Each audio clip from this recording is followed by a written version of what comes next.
Бэлгийн замын халдвар төвчний хамгийн нэг аюултай юм яад гэхээр дутуу эмчилдэг, буруу эмчилдэг.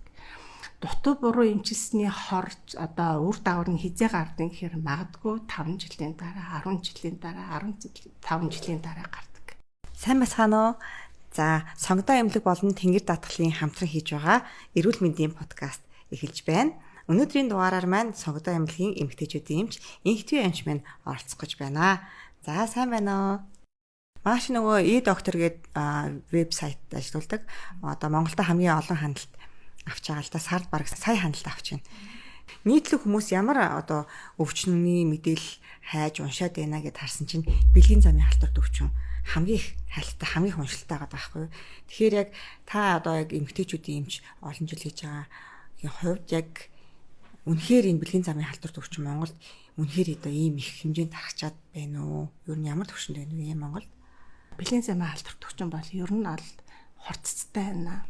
Ер нь одоогоос хэдэн жилийн өмнө гардаггүй байсан одоо тэр өвчнүүд хүртэл гарч байгаа байхгүй. Тэгэхээр л энэ чинь ойлгомжтой бэлгийн замын халдвар төвчөн их байна л гэсэн. Энэ ямар хүмүүсийн дунд вэ гэхээр яг өсвөр үе залуучуудын дунд.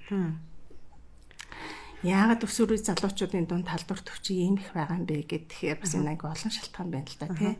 Нэгдүгüүрт нь одоо 10 жилийн хүүхдүүд 10 жил байхдаа эрүүл ахуйн боловсрол мэдлэг муу байна. Тэр талаар мэдээлэл муу байна. Тийм учраас одоо яг бэлгийн замын халдвар төвчөн гэж яг юу юм, ханиад гэж юу юм гэдэг тал дээр баг тийм сайн ойлголтгүй байгаа байхгүй юу. Хоёрдугаар нэг шалтгаан нь болохоор хөдөө орон нутгаас оюутнууд хэрдэг тийм ээ. Тэд нар бас л ер нь мэдээлэл муутай ирж байгаа. Тэгэл хотод турж ирнэ. Хотод турж ирэхээр тэд нар чинь насан ч бас одоо нөхөрчгүй насандаа ороод ирж байгаа. Бэлгийн амьдралд орж ийн. Тэгээд тэр бэлгийн замын халдвар төвчөн их болж байна. Гуравдугаар шалтгаан нь бол бас нэг одоо сайн тал нь гэх юм уу тийм ээ. Эмчид очиж чаддаг болж байгаа шүү дээ. Нэг биш вэ. Миний биед нэг өөрчлөлттэй. Тийм учраас би эмчид очигээд эмчид ирж байгаа учраас онцлогоо их вэ. Тэгэхээр энэ шалтгаануудаас бэлгийн замын халдвар төвчөн ер нь их болж байна гэж.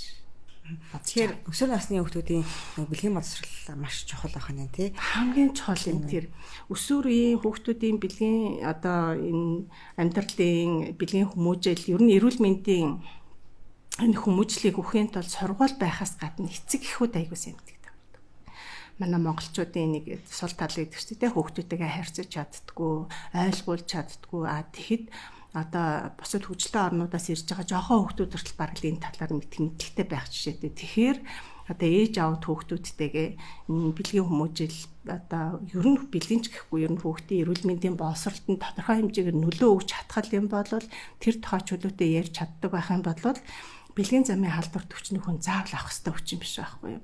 Бэлгийн замын халдвар төвчин өсөөгүй жирэмсэлт хоёрыг хүн заавал дайрах ёстой, заавал авах ёстой эмгэг биш учраас энэ дээр урьдчилан сэргийлэх бүр 100% боломжтой. Тэнгэр даатгал маань бас яг энэ дээр бид нийгмийн хариуцлагын хүрээнд асууна гэдэг вебсайт ажиллаж байгаа. Энэ ямар очтой гэхээр өсвөр насны хүүхдүүдэд тулгардаг асуудлуудад хариулт өгдөг гэсэн үг. За энэ дотор яг адилхан нөгөө бэлгийн замын халдвар төвчнөөс яаж урьдчилан сэргийлэх үү, хүсээгүй жирэмсэлт гэж юу вэ? За жирэмсэн болсон бол яах вэ гэд нөгөө ээж аваасаа асуухаасаа айдаг нэг асуултууд өгдөө шүү дээ. Тэр асуултуудын хариултыг бэлэн ингээд тавиад өгчихсөн тийм сайт ажиллаж байгаа. Хяналт бас нэлээд өндөртэй байна л да. Манай эцэгчүүд ч ер нь бол тэр талын харилцааны яриа нүүлэхээсээ жоохон санаа зовд нь шүү тий. Тэр одоо тийм эцэгчүүд үзэж байгаа бол хүүхдүүдэд шууд тэр асууна вебсайт руу ороод хариултаа авчаарай гэхэд бараг болно. Ерөнхийдөө мэдлэгүүдийг өгсөн байгаа. Гэхдээ мэдээж ямар нэгэн асуудал тулгарх юм бол мэдээж эмчтэр очих нь хамгийн зөв одоо арга зам байгаа шүү дээ. Одоо эмч нар мэдээлэл өгтөө ч юм уу хүмүүс асуухтаа би бэлгийн замын халдвар төвчөн авснаа яаж мэдэх вэ? Тэ? Энэ дээр одоо за тийм шинж гарвал та яг энэ бэлгийн замын халдвар төвчөө авсан биш шүү гэж хэлэх. Тэр шинжийг симптомыг өөр дээрээ хайхад би хамгийн буруу гэж бодож байгаа. Бэлгийн замын халдвар төвчний хамгийн нэг аюултай юм яад гэхээр дутуу эмчилдэг, буруу эмчилдэг. Дутуу буруу эмчилсний хорж одоо үр дагавар нь хизээ гардаг гэхээр магадгүй 5 жилийн дараа, 10 жилийн дараа, 15 жилийн дараа гардаг. Яагаад гэвэл энэ бэлгийн замын халдвар төвчөн чи ерөөсөө эмхтэй хүний за эрэгтэй ч ялгаагүй шүү дээ тийм ээ бага таацны өрсөл үүсгэж байгаа байхгүй. Тэгэхээр бид нарын эмхтэй хүний нөхөн үрчгүн бүх тэр гол нарийн нандин эрэгтэн чи хаана байгаа юм бэ гэхээр бага таацанд байгаа байхгүй. Бага таацанд байгаа. Тэгэхээр тэрэн дээр очиод эдээ буглаа үүсгэж юм уу одоо тэр өрсөл үүсгдэг халдвараасаа болоод бидний гоолд нөгөө гуурсаа хоолой гэж яриад байдаг, умаа гэж яриад байдаг тэрнийг бит өрчдөг. Тэгэхээр өргөдөл үүсдэг. Танаа дээр бас нөгөө өргөдөлтэй холбоотой онцлогоонууд нэлийн хийдэг гэж сонссон. Одоо зөвхөн зураг авахлахаас гадна бичлэгээр ингээд бүх явцыг биччихээр илүү сайн онцлогдож байгаа гэсэн та энэ өргөдлийн онцлогооны талаар бас тайлбарлаж өгөөч. Тий, өргөдлийн онцлогоо ер нь бол хамтраад гэр бүл болоод бүтэн 1 жилийн туршид ямар нэгэн хамгаалалт хэрэглэхгүй байгаад тэр гэр бүл хүүхэдтэй болохгүй жирэмсэн болж чадахгүй бол ер нь өргөдөл гэж нэрлэж байгаа. Манай сонготой эмнэлгийн давуу тал нь юунтай байд юм бэ гэхээр бид нар хуучин уламжлалт зураг авдаг. Өргөдөл дээр ерөөсөө нэг удаагийн зураг аваад одоо 2 юм уу 3 зураг авна. Манайх бол өндөр хүчин чадалтай аппаратынхаа тусламжтайгаар нарийн зураг авдаг. Тэр нь юу гэсэн үг юм бэ гэхээр за би одоо өөр эмнэлгийн эмч надад зураг авахлаа гэж явуулахад тэр хүнийхээ процессыг харж чаддаг. Эмч яг зураг авахаас өмнө ийм бийсэн юм бэ. Зургаа аваад ингээд явцтай ийм бийсэн юм бэ. Төгсгөлд нь ийм бийсэн юм байна гэдгийг тэр эмч видео бичдгээр харах бүрэн боломжтой байдаг. Энэ зураг нь маш одоо чухал хэрэгцээтэй юм байна л да. Яагаад гэвэл тэр хүний цаашдаа энэ хүнийг одоо бид нар яаж жирэмслэлтийг нь явуулах юм бэ? Магадгүй зүгээр байгаа юм бэ, шалтгаан тодорхойгүй гурсаа. Тэр ганцхан гурсаа хоолой биш, умайн зургийг бас авдаг. Умайд ямар нэгэн өөрчлөлт байна уу? Бүтцийн хувьд өөрчлөлттэй байна уу? Одоо олон хэлбэр дүрстэй олон янзын эмгэг умайнууд байдаг байхгүй. Тэрийг тодорхойлоод өгч. Хоёрдугаарт нь тэр гурсаа хоолойны явцыг төгсгөл хэсэгтэй байна уу, дунд хэсэгтэй байна уу, яг умаатайгаа холбогдсон хэсэгтэй байна уу гэдгээс шалтгаалаад нөгөө хүн дээр эмчнэр шууд одоо IVF үр суулгалт гэдгийг хийх юм уу, айлсвал одоо өөр эмчтгээ хийх юм уу гэдэг тэр одоо эмчилгээнийх нь тактикийг боловсруулахад маш чухал ач холбогдолтой шинжилгээ. Миний одоо ойлгосноор тодсогч бодис тариад яг тэр бодис маань ямар замаар яаж явж байгааг гэдгийг видео бичлэг хийгээд оруулчих гэсэн үг тийм. Тэгэхээр яг нөгөө бодис маань хаана очиж гацж гин, хаана түргэн явж гин, удаа явж гин гэдгээс шалтгаалаад яг тэр нөгөө процесс дээр нь анализ хийждэг. Нөгөө эмчнэр хараад энэ яг ингэсэн юм биш үү? Тэгээ энэ шинжилгээг бид нар онцлогоо болон эмчилгээг нэрлэдэг байхгүй. Зарим тохиолдолд энэ блокийн чих өндөр концентрацтай бодис явж байгаа учраас бага зэргийн битүү байсан тийм блок гаргаад чөтгөтө алчдаг. Тийм бол эмч баруун тал ийм байгаад одоо зүүн тал нь бүрэн гүүгээ төгсгөл хүрсэн байхад баруун тал хожуу эхлээд дараа нь ингээд блок гарчлаа гэдгийг эмч ажиглаад тэгвэл одоо эмчилгээнд дээр ямар ч байсан бид нар 2-3 сар өөрөөр нь жирэмслүүлэх арга хэмжээг авъя бэлдээ гэдэг ч юм уу. Тэр их чухал ач холбогдолтой. Тийм ээ. Нэг удаагийн зүгээр дарсан зурагнаас бол яг тэр процессыг харж хийхэд бол хэцүү чадахгүй байх юм шүү дээ. Яг бүтэн видео бичлэг хийжээж тэр одоо тосгоч бодис ямар замаар яаж блокийг гаргаж яаж явж байгаа гэдгээс шалтгаалаад оншоо тогтоодог байх юм. Тэгэхээр онш тогтоогч нь одоо эмчилгээний хамгийн чухал зүйл болоод байна шүү дээ. Тэгэхээр Монголд одоо танахаас өөр газар ийм зураг авалт хийж байгаа болов яг ийм видео бичдэг гэсэн үг. Үгүй хаа, ер нь манайхан л хийж байгаа. Зүгээр зургийг бол нэг хэд хэдэн газрууд авдаг. Гэхдээ яг ийм видео манайх сонготой эмнэлгийн энэний давуу тал нь болохоор бас л нөгөө сонготой эмнэлэг дээр хэрэгжилж байгаа өндөр хүчин чадалтай аппаратуудын л тэрнээс энийг бол бас хэн ч хийж чадахгүй биш. Хамгийн гол нь энэ өндөр хүчин чадалтай аппарат сонготой эмнэлэгт байгаагийн л давуу тал. Тэгэхээр хэр олон хүмүүс одоо ирж онцлогдож байна. Өргөдөл ер нь хэр их вэ нэ? Өргөдөл ер нь их шүү. Бид нар энэ зургийг 7 хоногт ер нь 3-4 хүнд хийдэж штэ. Зарим үе одоо жишээлбэл 11-нд гэдэг чинь бид нар ингээд 5 хүн хийхээр бэлтцсэн байна. Энийг зургийг хийлгэхийн тулд бас за би өнөөдөр очиод хийлгэж гэдэггүй. Тусгай хоног байдаг, өдөр байдаг, тэрийг товлно. За тэгэл нөгөө бид нарын урд ярьсан бэлгийн замын халдварт өвчин байна уу, хөтрээний үргэлжил байна уу гэдэг юм урдсан шинжилгээ хийгээд маш цэвэр орчинд хийх ёстой. Хөтрээнд юусаа бактери бөврөсөлгүй байж хийхгүй болвол нөгөө бодистай минь нөгөө бактери явчих нь шээ. Би бах таз руу ингээд тарчна гэсэн үг байхгүй. Тийм учраас яг энэ зарчмууд байдаг. Бас хүн болгоо хийлгээд байхгүй. Ийм шаардлагыг хангасны дараа энэ зургийг авна гэ. Тэгээд зураг хийгддэг учраас зураг авахлахыг бол за нэг чийдний зураг авахлах юм шиг нэг эмчтэр цаг аваад очиг гэхгүй тодорхой заалтаар авдаг тийм шинжилгээ. Шавталт бол эмчилгээ хийсний дараа авдаг юм байна тий. Тэгэхээр одоо онцлог сайн ичгээр дараа нь мэдээж эмчилгээнийх нь үр дүн сайн гардаг баг тийм. Гарна. Тий. Тэгээ магадгүй одоо ингээл одоо үр суулгах гэдэг чинь бас өндөр өртөгтэй эмчилгээ шүү дээ тийм ээ. Гэхдээ үр хөвгттэй болдгийг гэж бодож байгаа хүнд бол одоо тэр өртөг чухал биш гэлээ. Гэхдээ бас нэчрал өөрийнхөө одоо замаараа болчих боломж байвал эсвэл АВФ-ийн хэмжээнд хүрэхгүйгээр бас боломж байна уу? Нөгөө талаасаа бас тэр гурсан хоолойны зарим өөрчлөлтүүд нь тэр үр суулгахад эсрэг залттай байдаг. Заавал тэрийг эмчилсэний дараа үр суулгах эмчилгээнд ордог учраас бас тэр эмч одоо би үр суулгалтаа хизээ хийх нэ гэдгийг мэдж авахд чухал ач холбогдол авах нь шүү дээ. Энийг эхэлж эмчилж дараа нь эмчилгээнд орох юм байна гэдэг.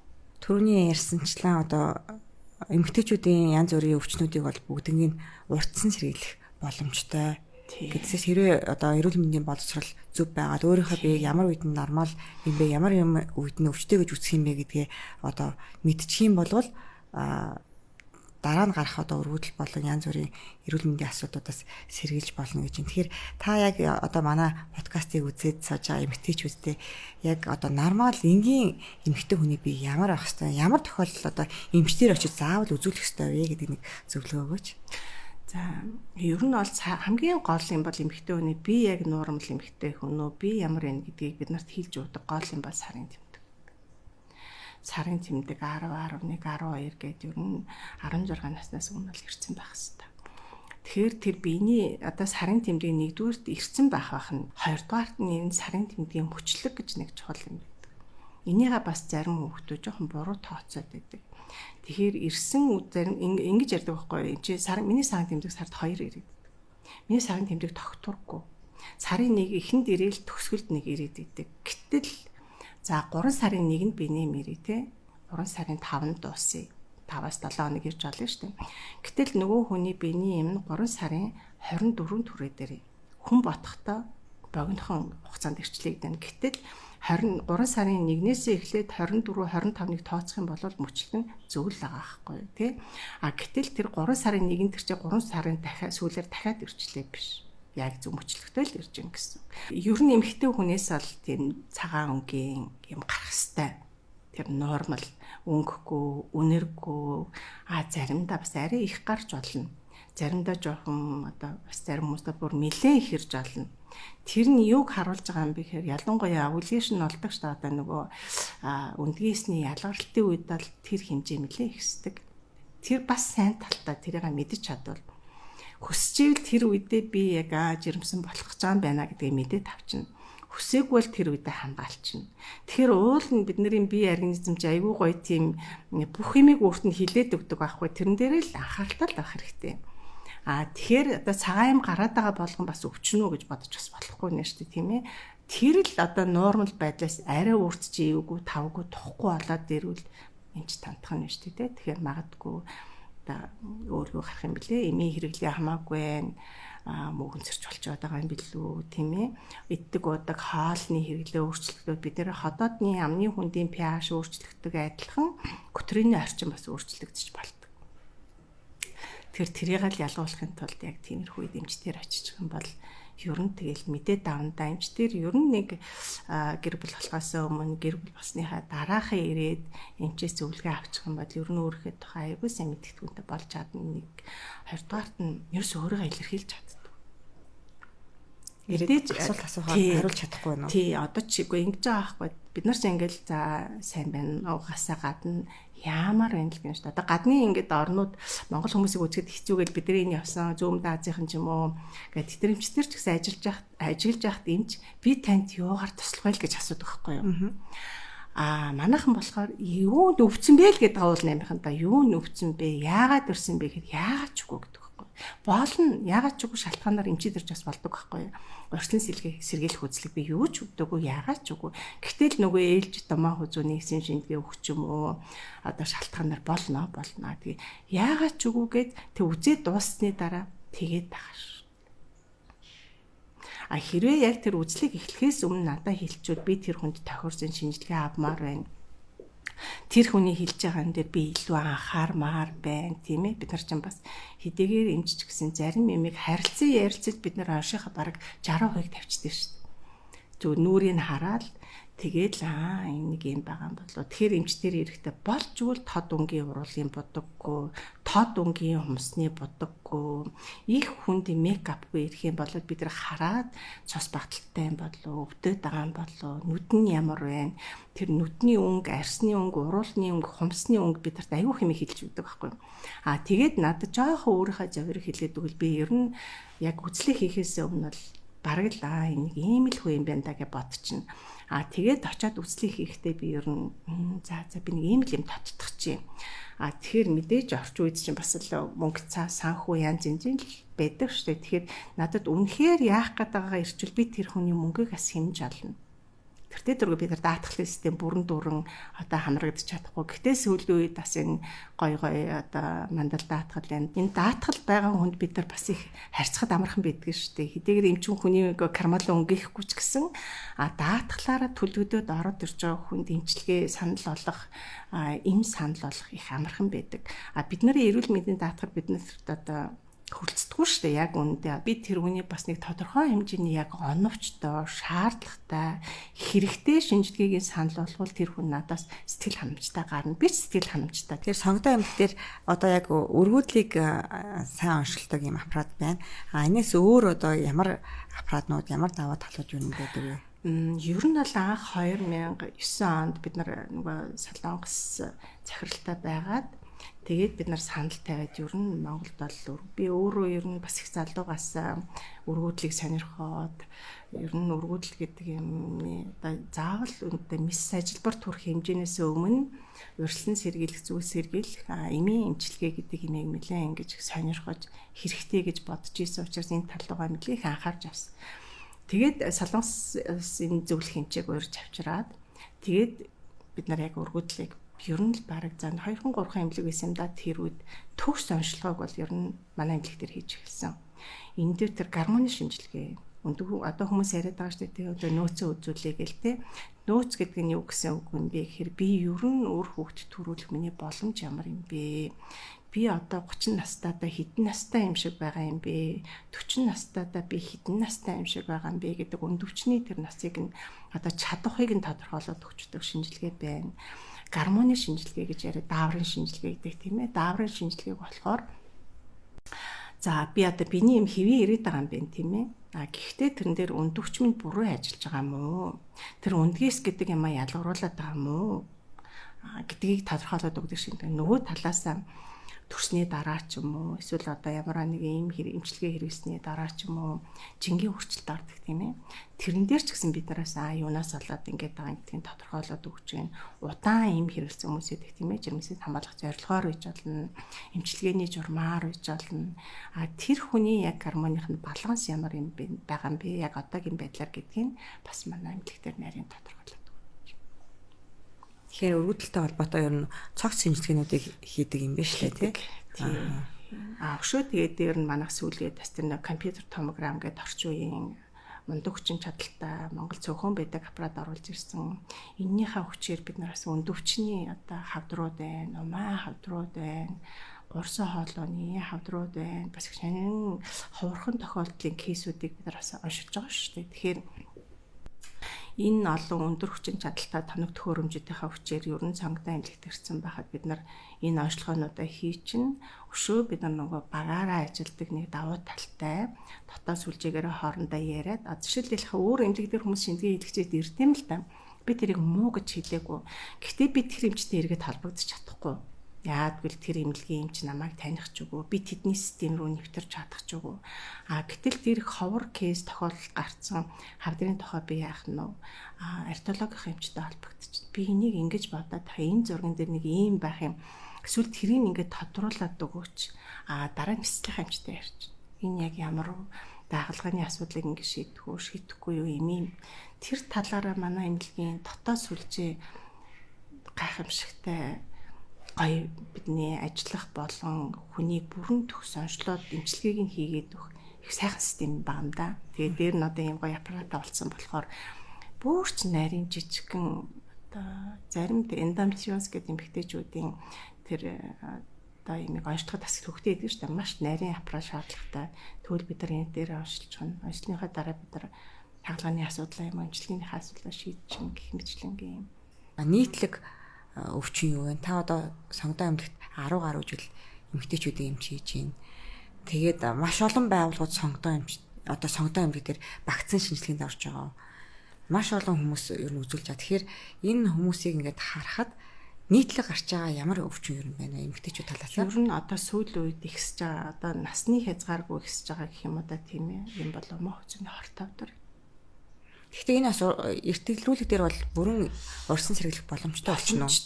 Тэгэл тэр хүн одоо тэрнээс гадна би харин энэ умаа хүзний папиллома вирусны вакцин гэдэг энэ өндөр хүчтэй улсууд бол хийчлээ штэ. 9 настай 10 настай тэгээд энэ төр чи хөөрхөн амт эрэгтэйчүүд аягүй ширтэ болдог гэсэн юм аа. Тэр гол халдах зам нь бол ерөөсөө эрэгтэй хүн гэдэг байгаа байхгүй.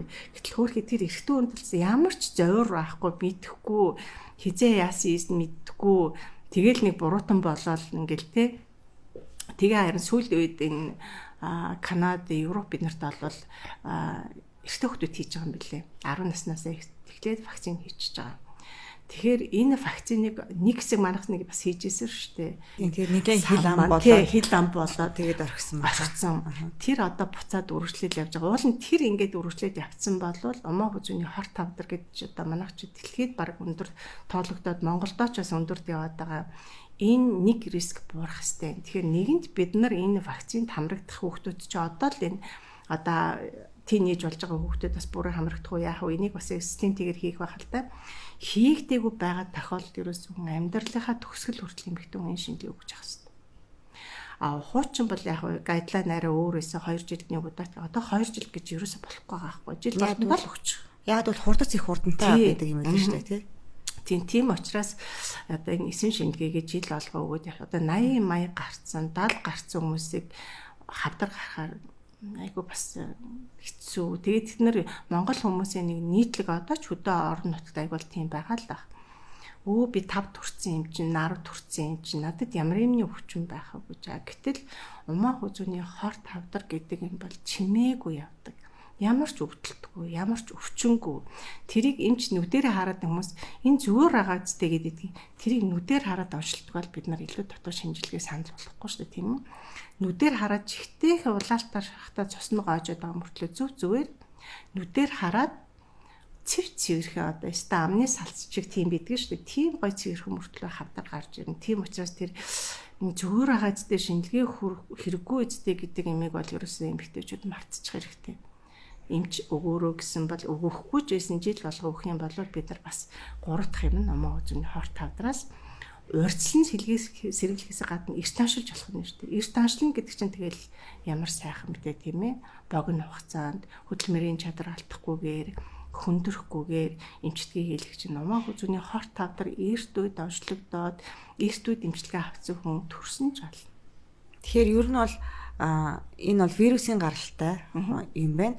Тэгээд халдвар авах нөхцөл нь болохоор бас эрэгтэй хүмүүсээр ямар нэгэн шинж тэмдэггүй дамжих нь шүү дээ. Дамждаг юм байна. Тэгэхээр хоёулаа вакцин хийгдэж энэ нь одоо халдвар сэргийлэх гэсэн үг үү? Эрэгтэй хүнийг болохоор яг одоо Монголд бол тийм гарааг байгаа эрэгтэй хүний хийнэ гэсэн юм. Гадны орнууд бол ер нь эрэгтэй хүүхдэд хийх нь хэрэгтэй юм байна гэд хийгээд эхэлж байгаа. Нөгөө папиллома вирусгүй хүмүүст хийж ингээд хүүхнүүдээрээ шинжилгээ өгöd байгаа. Тэгэхээр энэ вакцинда бүрэн хамрагдах хэрэгтэй. Энийний талаа одоо илүү дэлгэрэнгүй мэдээллийг манай яам ч юм уу одоо тэр вакцины манайхаас анх сонгодоо ярьж ирсэн. Ер нь энэ вакциныг оруулж ирээд хийя гэд. Тэгээ бас болоогүй энэ ч их нарийн юм шиг билээ.